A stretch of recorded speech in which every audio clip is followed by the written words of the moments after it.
ਬਣਾਉਣਾ ਤੇ ਬੋਲੋ ਜੈ ਮਾਤਾ ਦੀ। ਜੇ ਜੀਵਨ ਸਫਲ ਬਣਾਉਣਾ ਤੇ ਬੋਲੋ ਜੈ ਮਾਤਾ ਦੀ। ਜੇ ਜੀਵਨ ਸਫਲ ਬਣਾਉਣਾ ਤੇ ਬੋਲੋ ਜੈ ਮਾਤਾ ਦੀ।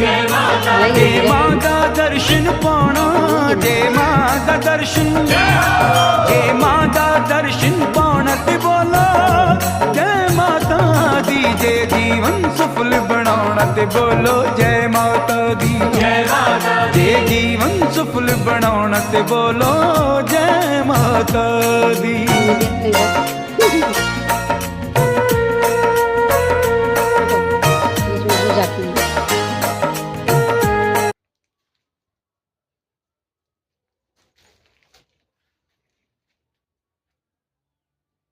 बाहर देखो।